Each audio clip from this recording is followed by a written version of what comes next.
So why does diversity in science matter? Diversity matters not only in science, it matters everywhere, right? We want to make sure that we are represented in everywhere, in all the fields. It's special in the sciences and the STEM because we're not really represented. Like, I have not met a Latina professor since I've been here.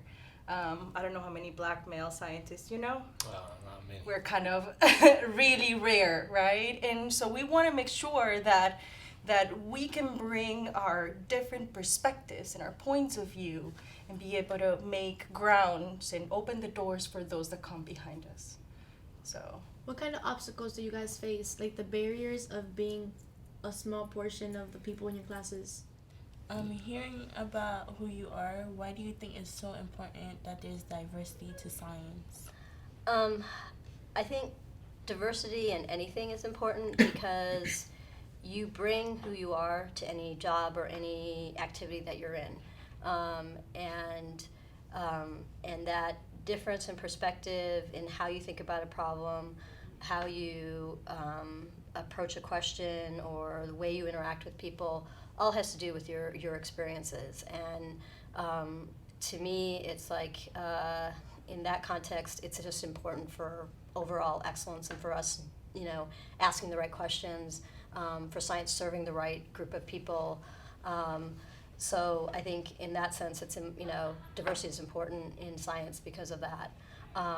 But it's also important for the fact that if you look at the U.S. population and how it's changing, unless we unless we have a diverse group of individuals in science, we're leaving a lot of people behind, and that's not okay. That's true. But is there any specific ones that you can explain to us that diversity makes solving problems better?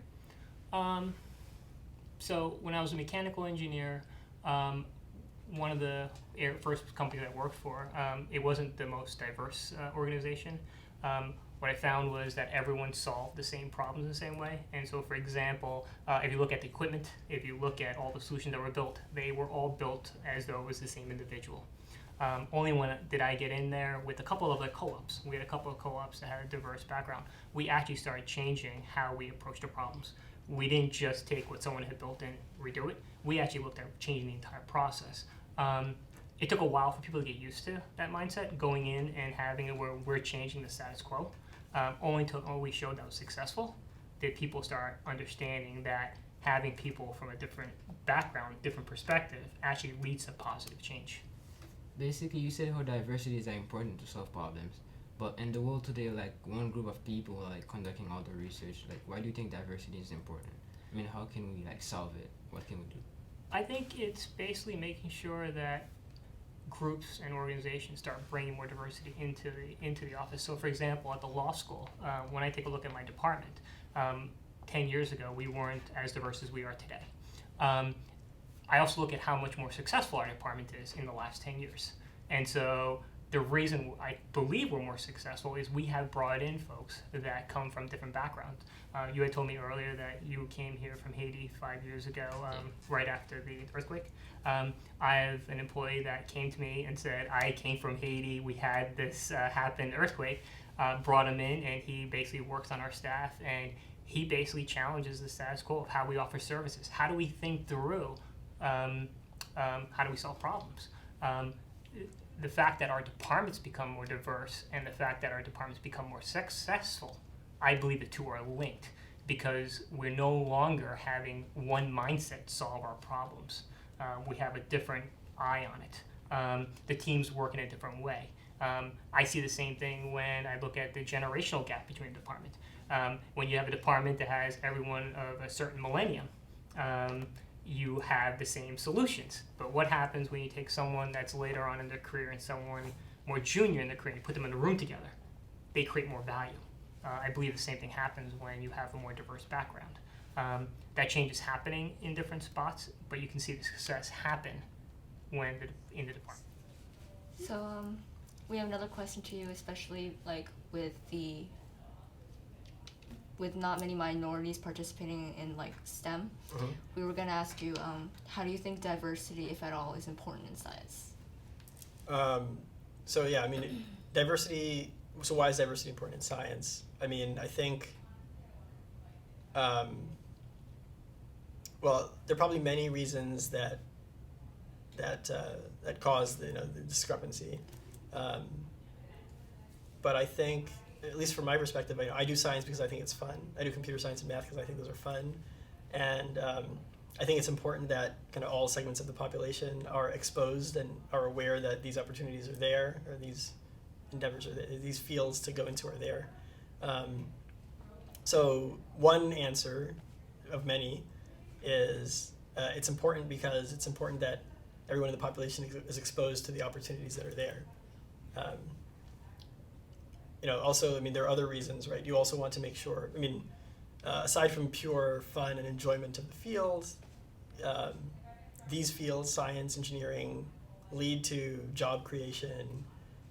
They're sources of wealth, and you want to make sure that everyone has access to those opportunities as well. I mean, those are the first couple of reasons that come to mind. Me and my peers were discussing how science is deserving of more diversity, because it's often believed, like since Galileo Galilei's time and all those earlier scientists, that it's mostly a Western view on science. But now we wanted to ask you, like, how would you motivate different communities of different colors, because everyone has great ideas, to like enter into the science field, and how to help motivate them to stay, because science is a really challenging. Yeah, I think being upfront with people about, so going back, let's start with how do you even motivate people to get involved? Yeah. Maybe highlight the impact that science can have and has had over the years. If people can appreciate the importance of this whole process, maybe they will feel more motivated to be part of it. Yeah. And the second is, how do you stay once you get in? Well, I think being upfront with people about the challenges that you will encounter. This is how it's going to be once you enter this process. These are the things that you will encounter on a day-to-day basis. And so people are a little more aware of what they are getting into, and can prepare in a way that will sustain them once they get in. Earlier, you said that diversity is important, like to get more research done. But like today, it's like more of a Western view based on what she said. Like, how do we get other people like engaged into like the research we're doing? You mean globally? Yeah. Oh yeah. I think right now there is just a lot of collaboration. So now you have a lot of scientific meetings on an international level where people from all over the globe come to exchange ideas, exchange resources and reagents. So I don't think it's as maybe what we expose to the public seems as if it's very limited to the United States or this part of the world. But actually in the science community, great science is going on all over the world, and there is a lot of exchange of information through articles that people publish, through discussions at scientific meetings, where we do have a lot of exchange with other science entities around the globe.